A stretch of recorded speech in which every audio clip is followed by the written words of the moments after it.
Assalamualaikum warahmatullahi wabarakatuh. Selamat datang kembali di channel Mr. Zack Pendongeng Horor. Pada kesempatan malam hari ini, Mr. Zack ingin bercerita tentang pengalaman Mr. Zack dulu pada waktu kelas 1 atau kelas 2 SMP ketika menemani orang tua lembur di malam hari. Tetapi seperti biasa, sebelum kita ke cerita, Mr. Zack ingin mengucapkan banyak-banyak terima kasih untuk teman-teman yang sudi mendengarkan, sudi mengklik, men-share, like, komen, dan subscribe. Hal jazaul ihsani ilal ihsan. Tidak ada balasan atas kebaikan kecuali kebaikan itu sendiri. Bagi teman-teman yang sudah berbuat baik, semoga oleh Allah kebaikannya dibalas dengan kebaikan yang lebih baik lagi. Dan bagi teman-teman yang mendengarkan tapi belum subscribe, mohon di-subscribe supaya Mr. Zack Pendongeng Horor lebih bersemangat lagi dalam membuat konten-konten horor terbaru yang dapat memuaskan horor, rasa haus horor teman-teman sekalian. Kisah ini mungkin tidak begitu horor ya. Kisah ini tidak begitu menyeramkan, tapi masih menjadi tanda tanya atau menjadi suatu peristiwa yang misterius menurut Mr. Jack sendiri. Ini real ya, saya alami sendiri. Kejadian kira-kira tahun 1994 1995.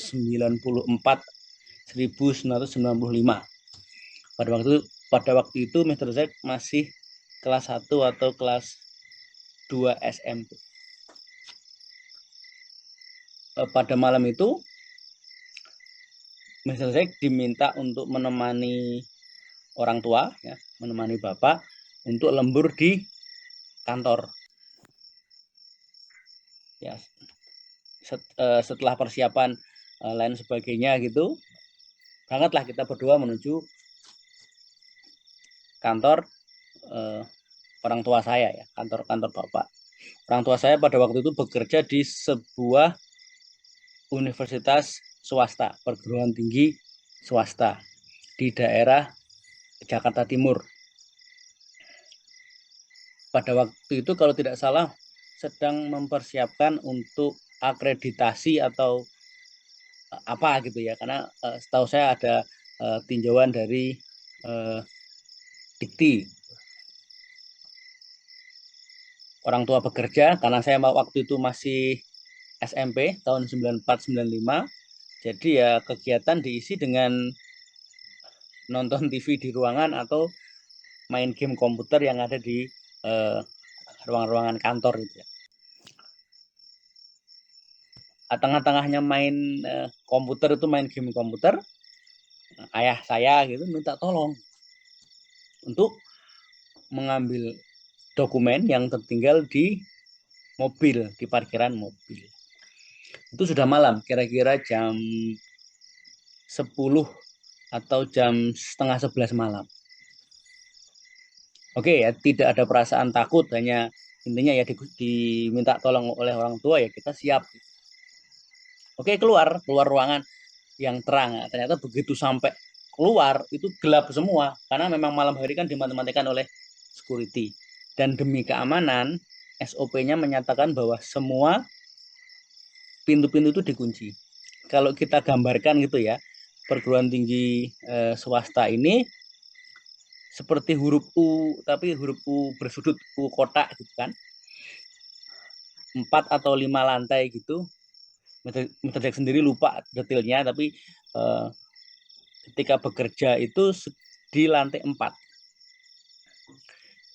Semua akses itu ditutup dan dimatikan. Jadi lift, eskalator, dan pintu-pintu utama dimatikan. Untuk naik turun itu di pintu darurat. Begitu keluar dari ruangan itu kan gelap itu. Jalanlah menuju ke bawah lewati jalan utama atau jalan biasanya menuju ke arah lift atau ke eskalator. Ternyata sudah dikunci dan dimatikan. Balik lagi kan, balik lagi menuju ke ruangan. Saya bilang sama orang tua, Pak dikunci pintunya. Oh, berarti lewat tangga darurat. Oke lah, saya lewat tangga darurat. turun ke satu tingkat di bawahnya, itu gelap, tidak ada lampu. Kalaupun ada lampu itu hanya eh, sorot lampu yang dari jauh gitu, di tangga darurat itu ada lampu tapi tidak dinyalakan, dan Mr. Jack sendiri tidak tahu di mana saklar-saklarnya. Jadi kalaupun ada lampu itu lampu dari tembus dari kaca atau lampu dari tempat lain yang nyorot ke situ. Nyaris gelap tuh ya, nyaris gelap gulita maksudnya.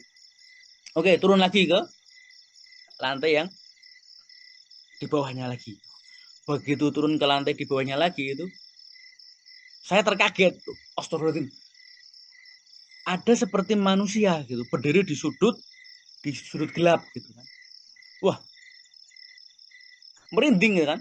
Tapi setelah saya perhatikan, setelah Metro Zack perhatikan dengan seksama, itu ternyata adalah sebuah manekin, boneka manekin. Ada dua manekin, laki-laki dan perempuan gitu. Jadi kalau tadi bapak saya di lantai 4 ya, berarti ini kan di tangga darurat di lantai 2. Saya perhatikan, oh ini manekin. Turun satu lagi sampai lantai 1 atau lantai dasar menuju ke parkiran. Kemudian ngambil dokumen ayah saya yang tertinggal di dalam mobil. Kebetulan ketemu sama security yang patroli gitu kan. Tanya, kenapa dek? Karena saya waktu itu saya masih kelas 1 atau kelas 2 SMP. Kenapa dek? Enggak pak, ini ada barangnya bapak saya yang tertinggal. Oke, kemudian saya naik kan. Naik ke lantai 2 di tangga darurat, masih ketemu dua manekin tadi di pojokan. Seperti bersandar ke dinding gitu ya, dua seperti bersandar ke dinding gitu. Nggak ada perasaan apa-apa gitu. Oh ini manekin gitu.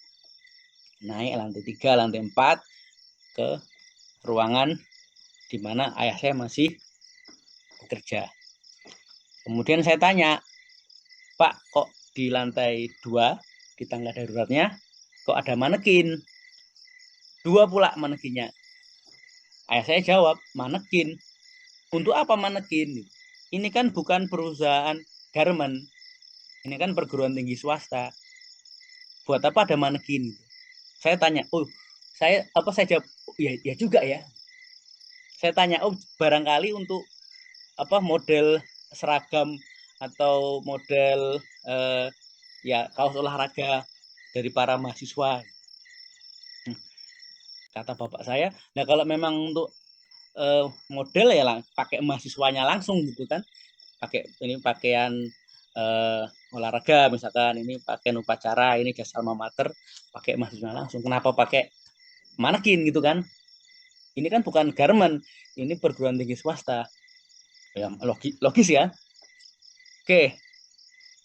Kemudian kira-kira waktu itu lebih dari tengah malam, sekitar setengah 1 atau jam 1, karena saya sempat tertidur, saya dibangunkan karena sudah selesai pekerjaannya untuk persiapan akreditasi. Kita pulang ke rumah, kan pastinya kan lewat ke tangga darurat tadi kan ya. Begitu di tangga darurat lantai 2 itu nggak ada manekin.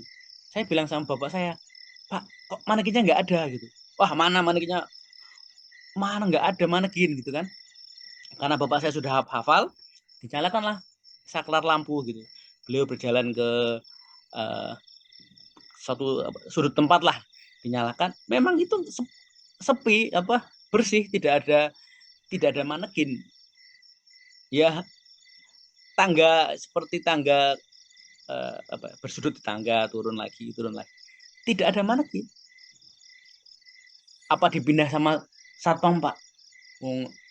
Tadi saya lihat, kata ayahnya Mr. Zack ya, manekin apa? Ini tuh bukan perusahaan garment, ini perguruan tinggi swasta, nggak ya, boleh dibilang nggak guna manekin itu. Kalaupun dipindahin, ngapain tengah malam dipindahin gini, kurang kerjaan security-nya. Nah, Oke, singkat kata kita sampai ke parkiran, didatangilah sama security ya, basa-basi lah ya security kepada orang tua Master Jack ini. Terus tanya kan, Pak tadi mindahin manekin gitu. Ah, manekin? Nggak ada Pak manekin di lantai 2. Mana ada manekin? Ya kalaupun ada yang mindahin ya bukan security, yang mungkin bagian rumah tangga. Lagi pula jam 12:30 gini siapa yang mindahin? Ya. Saya sama orang tua itu sempat apa ya, argumen lah, atau sempat debat gitu. Tadi ada manekin Pak, 2. Manekin laki-laki, manekin perempuan. Nah, bapak saya juga argumen juga. Bapak itu sering pulang malam, sering lembur, nggak pernah lihat manekin. Kalaupun ada manekin, boleh dibilang tidak guna, karena itu kan perguruan tinggi swasta, bukan pabrik garmen. Kalaupun memang ada model jas alma mater baru atau kaos olahraga baru, ya pakai mahasiswa langsung gitu loh, untuk demo sebagai contoh. Contoh ketika ada misalkan badan akreditasi gitu ya, ini pakaian olahraga, ini misalkan alma mater. Tapi memang nggak ada. Nah, ya itu sampai sekarang pun Mr. Jack sendiri masih bertanya-tanya, itu sebenarnya makhluk apa gitu. Yang jelas itu bukan manekin asli gitu ya. Apakah dia menyerupai manekin gitu? 12:30 sudah tidak ada yang memindahkan. Siapa? Satan juga ditanya, tidak memindahkan. Ya mungkin bagi teman-teman, mohon maaf ya, kurang begitu seram, tapi ya ini misterius juga gitu loh. Itu makhluk apa gitu, sampai sekarang masih bertanya-tanya. Oke, demikian cerita untuk malam hari ini. Mohon maaf kalau tidak begitu seram ya, semoga bisa mengobati dahaga horor teman-teman sekalian. Sebelum Mr. Zack undur diri, seperti biasa Mr. Zack mengucapkan banyak-banyak terima kasih kepada kawan-kawan yang sudah sudi mendengar, sudi klik, share, like, komen, dan subscribe. Baik, Mr. Zack undur diri. Wassalamualaikum warahmatullahi wabarakatuh.